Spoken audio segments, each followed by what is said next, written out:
Hello learners, welcome to beginners learn YouTube channel. So learners, आज हम लोग Bihar board class 10th का जो आप लोगों का हिंदी का सब्जेक्ट है, तो आज हम लोग को हिंदी के VBI क्वेश्चन आंसर करने वाले हैं। जो आप लोगों का फाइनल एग्जाम फरवरी में होने वाला है और सेंटअप एग्जाम नवंबर में होने वाला है, तो उन सभी में ये क्वेश्चन छपे के छपे मिलेंगे। तो आप वीडियो को शुरू से लेकर अंत तक देखिएगा, ताकि जो भी क्वेश्चन आप लोगों के हिंदी से पूछा जाए उन सभी क्वेश्चन को आप लोग बना पाए। तो फटाफट से क्वेश्चन की ओर बढ़ते हैं। तो पहला जो क्वेश्चन आज का है वह इस प्रकार से कि श्रम विभाजन और जाति प्रथा के लेखक है। ये बहुत ही इजी क्वेश्चन। ये आप लोगों का हिंदी का जो गद्यखंड है उसका पहला चैप्टर जो है श्रम विभाजन और जाति प्रथा, उसी का लेखक के बारे में पूछा गया है। तो हम लोग जानते हैं क्या कि श्रम विभाजन और जाति प्रथा के लेखक कौन है, तो लेखक है भीमराव अंबेडकर जी। तो इसका राइट आंसर जो हो जाएगा ना वो ऑप्शन नंबर बी हो जाएगा। क्वेश्चन नंबर 2 की ओर बढ़ते हैं। नंबर 2 इस प्रकार से है कि विष के दांत कहानी किस वर्ग के अनेक अंतर्विरोधियों को उजागर करता है। यानी जो विष के दांत आप लोगों का गद्यखंड का दूसरा चैप्टर है, तो उसमें किस वर्ग को मतलब अंतर्विरोधी उजागर करता है। क्या मध्यम वर्ग का करता है, क्या उच्च वर्ग का करता है, क्या निम्न वर्ग का करता है, या दलित वर्ग का करता है। तो हम लोग जानते हैं कि विष के दांत में किस वर्ग का करता है, तो मध्यम वर्ग का करता है। तो इसका राइट आंसर जो हो जाएगा ना ऑप्शन नंबर क हो जाएगा, क्योंकि मदन जो है ना वो मध्यम वर्ग से बिलोंग करता है। क्वेश्चन नंबर 3 की ओर बढ़ते हैं। तो क्वेश्चन नंबर 3 इस प्रकार से है कि मैक्स मूलर ने सर्वविदा संपदा और प्राकृतिक सौंदर्य के परिपूर्ण किस देश को माना है। यानी मैक्स मूलर जी किस देश को मतलब संपदा प्राकृतिक सौंदर्य के परिपूर्ण मानते हैं। क्या जापान को मानते हैं, क्या श्रीलंका को मानते हैं, क्या भारत को, या कनाडा को मानते हैं। तो मैक्स मूलर कहाँ आए थे, तो भारत में आए थे, और वही लिखते हैं क्या कि भारत से हम क्या सीखे, यानी वह किसे मानते हैं, तो वह भारत को मानते हैं। तो इसका राइट आंसर जो हो जाएगा ना वो ऑप्शन नंबर सी हो जाएगा, भारत। आप इन सभी क्वेश्चन को याद कर लीजिएगा। क्वेश्चन नंबर 4 की ओर बढ़ते हैं ना। तो क्वेश्चन नंबर 4 जो है यह बहुत इजी क्वेश्चन है कि नाखून क्यों बढ़ते हैं, इनमें किस गद्य की कौन सी विद्या है। यानी जो नाखून क्यों बढ़ते हैं जिसके लेखक हजारी प्रसाद द्विवेदी जी है, मतलब पूछ रहा है कि उसकी विद्या क्या है। तो नाखून क्यों बढ़ते इसकी विद्या क्या है, यह एक ललित निबंध है। क्या है, ललित निबंध। तो इसका राइट आंसर जो हो जाएगा ना ऑप्शन नंबर डी हो जाएगा। आप लोग विद्या कहानी के लेखक और उनका जो डेट ऑफ बर्थ होता है उन सभी को आप लोग अपने जुआ पे याद रखिएगा। क्वेश्चन नंबर 5 की ओर बढ़ते हैं। तो क्वेश्चन नंबर 5 जो है ना वह इस प्रकार से पूछा गया है कि हिंदी भाषा की लिपि है, यानी जो हमारी हिंदी भाषा है उसका लिपि क्या है। क्या ब्राह्मी लिपि है, क्या रोमन लिपि है, क्या देवनागरी लिपि है, या गुरुमुखी लिपि है। तो हम लोग जानते हैं कि हिंदी भाषा की लिपि कौन सी है, तो वह है देवनागरी लिपि। जब आप लोग एग्जाम देने जाइएगा ना तो वहां पर भी आप लोगों से यह लिखवाया जाता है, ठीक है। तो इसका right answer option number C हो जाएगा, देवनागरी लिपि। आप लोग इसे याद रखिएगा। क्वेश्चन नंबर 6 की ओर बढ़ते हैं ना। तो क्वेश्चन नंबर 6 इस प्रकार से पूछा गया है कि आचार्य हजारी प्रसाद द्विवेदी ने साहित्य की किस विद्या में लेखन नहीं किया है। यानी हजारी प्रसाद द्विवेदी जी जिन्होंने लिखा है कि नाखून क्यों बढ़ते हैं, मतलब कि उसने किस विद्या में लेखन नहीं किया है, यही आप लोगों से पूछा गया है। तो वह किस विद्या में नहीं लिखे, तो वह कहानी है ना, सो वह नहीं लिखी है। तो इसका राइट आंसर जो हो जाएगा वो ऑप्शन नंबर सी हो जाएगा। आप लोग याद रखिएगा इसे।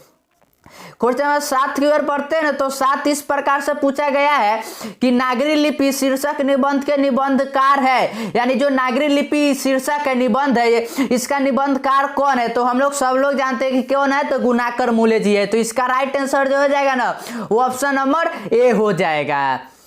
क्वेश्चन नंबर 8 की ओर बढ़ते हैं। तो क्वेश्चन नंबर 8 इस प्रकार से पूछा गया है कि नागरी लिपि शीर्षक पाठ किस पुस्तक से लिया गया है। यानी जो नागरी लिपि आप लोगों को पढ़ते हैं अपने गद्यखंड में, वो किस पुस्तक से लिया गया है, यही आप लोगों से पूछा गया है, ठीक है। तो वह जो पुस्तक से लिया गया है ना वो लिया गया है भारतीय लिपियों की कहानी। कहाँ से लिया गया है, तो भारतीय लिपि की कहानी के। तो इसका right answer option number B हो जाएगा। क्वेश्चन नंबर 9 की ओर बढ़ते हैं ना। तो 9 इस प्रकार से पूछा गया है कि उत्तर भारत की विशेष स्थापत्य शैली को क्या कहते हैं। जो हमारा नॉर्थ इंडिया है उसमें मतलब विशेष स्थापत्य शैली है, ठीक है। तो उसे हम लोग क्या कहते हैं, क्या ललित शैली कहते हैं, क्या अभिनागर शैली कहते हैं, क्या विभ्राट शैली कहते हैं, या नागार शैली कहते हैं। तो उत्तर भारत के जो है ना शैली उसे हम लोग क्या कहते हैं, तो उसे हम लोग नागर शैली कहते हैं। तो इसका राइट आंसर आंसर जो हो जाएगा ना वो ऑप्शन नंबर डी हो जाएगा। तो फटाफट से 10वें की ओर बढ़ते हैं। तो 10 नंबर इस प्रकार से कि बहादुर शीर्षक कहानी के कहानीकार है, यानी जो बहादुर कहानी है ना उसी का पूछा गया है कि कहानीकार कौन है। तो ये तो बहुत इजी क्वेश्चन है, ठीक है। तो बहादुर के कौन है कहानीकार, तो वह है अमरकांत जी। आप लोगों ने पढ़ा होगा अमरकांत जी। तो इसका right answer option number A हो जाएगा। और आप लोगों को कमेंट सेक्शन में एक आंसर बताना है कि बहादुर अपना घर छोड़कर वह अमरकांत जी के यहाँ काम क्यों चलाता है। इसका आंसर आप लोगों को कमेंट सेक्शन में बताना है। क्वेश्चन नंबर 11 की ओर बढ़ते हैं ना। तो 11 इस प्रकार से पूछा गया है कि कौन हल्ला कर बांध से सबको सचेत कर रहे थे, यानी कि बांध आता है, आप लोगों ने पढ़ा होगा जो आप लोगों का किताब है हिंदी का, तो उसमें पूछा है कि सबको सचेत कौन करता है। तो सबको सचेत करता है ना जो, वह चंदेरा भी करता है, गुणनिधि अच्युत भी करता है, और शंकरा और मकरा भी करता है, ठीक है। तो इसका राइट आंसर जो हो जाएगा ना ऑप्शन नंबर डी हो जाएगा, इनमें से सभी। तो right answer option number D हो जाएगा। क्वेश्चन नंबर 12 की ओर बढ़ते हैं ना। तो क्वेश्चन नंबर 12 इस प्रकार से पूछा गया है कि प्रगतिशील आलोचना का विकास होता है, प्रगतिशील आलोचना का विकास होता है। ये आप लोगों का फर्स्ट जो श्रम विभाजन और जाति पढ़ता है उसी से क्वेश्चन पूछा गया है, ठीक है। तो वह कौन करता है, तो वह जो करता है ना वह करता है साहित्य की परंपरा के ज्ञान से, ठीक है। तो इसका right answer option number B हो जाएगा।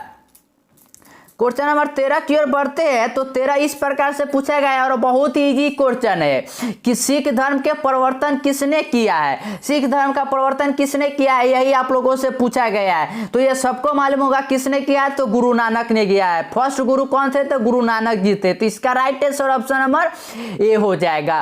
और हाँ, अभी तक आपने अगर वीडियो को लाइक नहीं किया है तो वीडियो को लाइक कर दीजिएगा और चैनल को सब्सक्राइब कर लीजिएगा, ठीक है। क्योंकि लगातार ऐसे ही हम लोग मॉडल पेपर और प्रैक्टिस क्वेश्चन लाते रहेंगे जो आपके एग्जाम के लिए वेरी इंपॉर्टेंट है।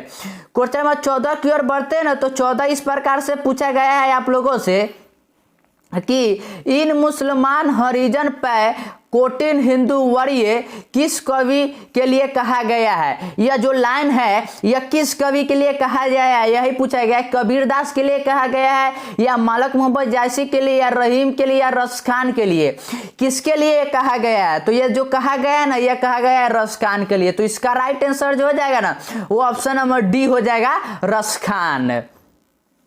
क्वेश्चन नंबर 15 की ओर बढ़ते हैं। तो 15 जो है ना वो 15 इस प्रकार से पूछा गया है कि घनानंद जीवनदायक हो कछु मेरियो पीर ही परसो मैं किस कवि का नाम आया है। इसमें आप लोगों को पूछा गया है कि जो ये दिया हुआ है पंक्ति इसमें किस कवि का नाम आया है, यही पूछा गया है। तो ये तो सिंपल है, आप लोग पहले ही देख सकते हैं कौन है, तो घनानंद का, ठीक है। तो इसका राइट आंसर जो हो जाएगा ना ऑप्शन नंबर बी हो जाएगा, घनानंद। आप इन सभी को याद रखिएगा। क्वेश्चन नंबर 16 की ओर बढ़ते हैं। तो 16 इस प्रकार से पूछा गया है कि सब विदेशी वस्तु नर गति रीत रीत लखात डॉट डॉट कछु न भारत में दर्शात, ठीक है। तो इसमें पूछा है कि डॉट डॉट के स्थान पर क्या भराना चाहिए, ठीक है, यही पूछा गया है। तो डॉट डॉट के स्थान पर जो भराएगा ना वो भराएगा भारतीय, ठीक है। तो इसका right answer option number B हो जाएगा, भारतीय। आप इन सभी को याद रखिएगा। क्वेश्चन नंबर 17 की ओर बढ़ते हैं। तो 17 इस प्रकार से पूछा गया है कि सुमित्रा नंदन पंत ने मिट्टी की प्रतिमा उदासीन किसे कहा है, किसे कहा है। सुमित्रा नंदन पंत ने मिट्टी के प्रतिमा उदासीन किसे कहा है, यही पूछा गया है। तो किसे कहा है, तो उन्होंने जो कहा है ना वो कहा है भारत माता को। किसको कहा है, तो भारत माता को। तो right answer option number A हो जाएगा।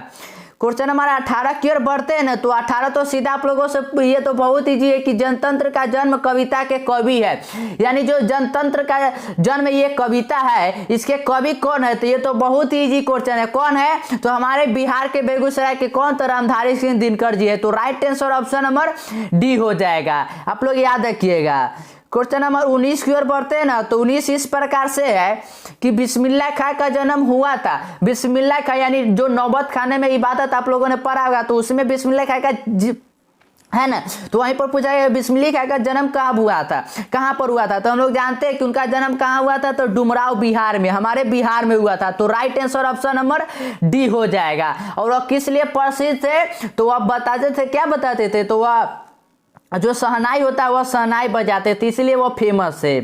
क्वेश्चन नंबर 20 की ओर बढ़ते हैं ना, तो 20 भी आप लोगों से नौबत खाना में इबादत से है कि रसूलन बाई थी, जो रसूलन बाई थी वो रसूलन बाई क्या थी वही पूछा गया है। तो हमने ये बार बार डिस्कस किया कि वह क्या थी, तो वह एक गायिका थी। तो इसका राइट आंसर जो हो जाएगा ना, ऑप्शन नंबर बी हो जाएगा गायिका। क्वेश्चन नंबर 21 की ओर बढ़ते ना, तो 21 इस प्रकार से है कि भारतीय संस्कृति किसकी प्रतीक है, यानी जो हमारा भारतीय संस्कृति है वह किसका प्रतीक है। क्या एकता का है, क्या विविधता का है, क्या मानवता का है, या भिन्न भिन्न संस्कृतियों की सामंजस्य का है। तो किसका है, तो भिन्न भिन्न संस्कृतियों के सामंजस्य का है, क्योंकि हमारे यहाँ भिन्न भिन्न संस्कृतियों के लोग रहते हैं। तो right answer option number D हो जाएगा।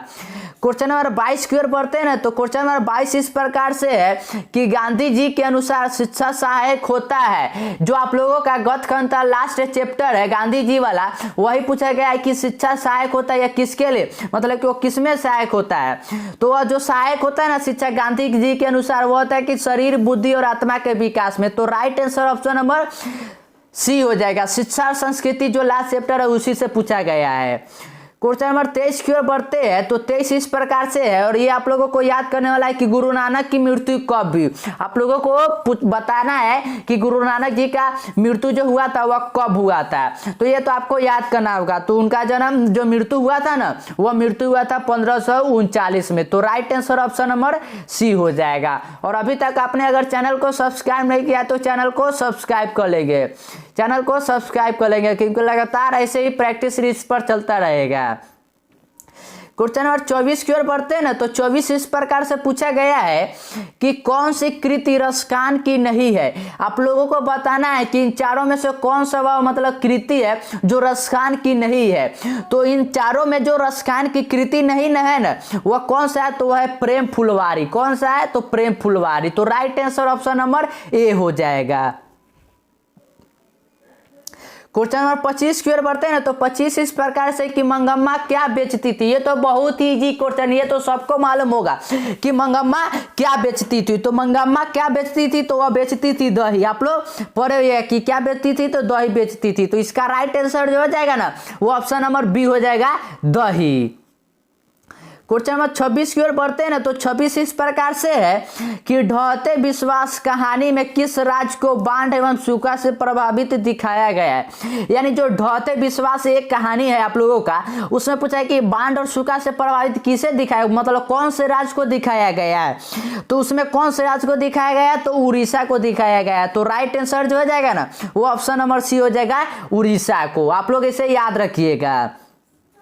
क्वेश्चन नंबर 27 की ओर बढ़ते हैं ना, तो 27 इस प्रकार से पूछा गया है कि मंगू किस कहानी की पात्र है। मंगू जो है वह किस कहानी की पात्र है, यही आप लोगों से पूछा गया है।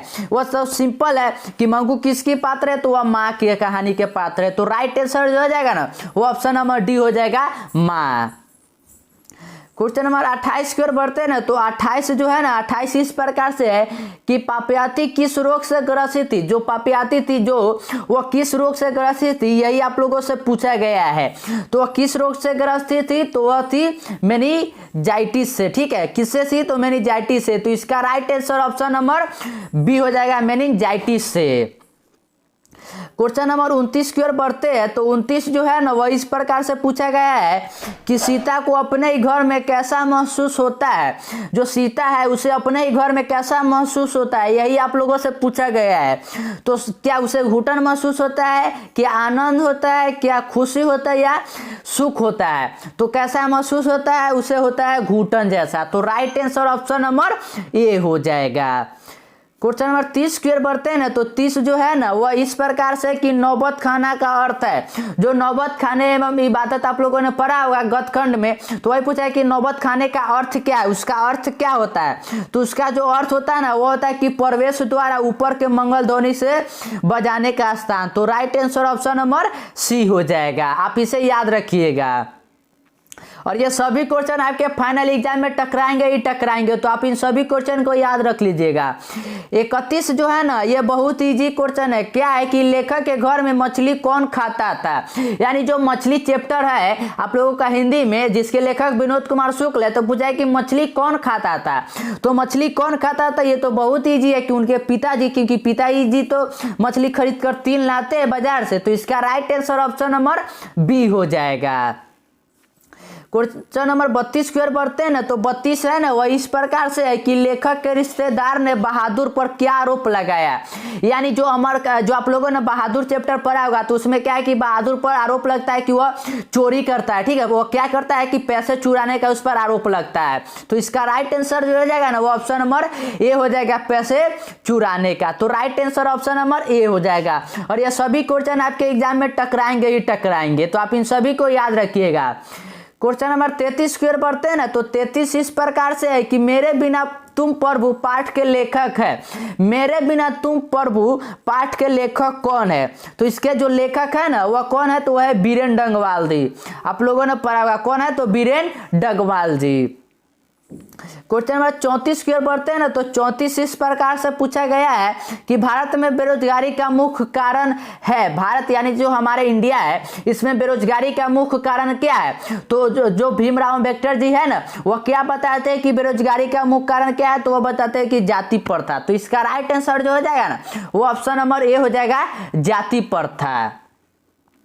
और क्वेश्चन नंबर 35 और आज के लास्ट क्वेश्चन की ओर बढ़ते हैं, तो वह इस प्रकार से कि घनानंद कवि है।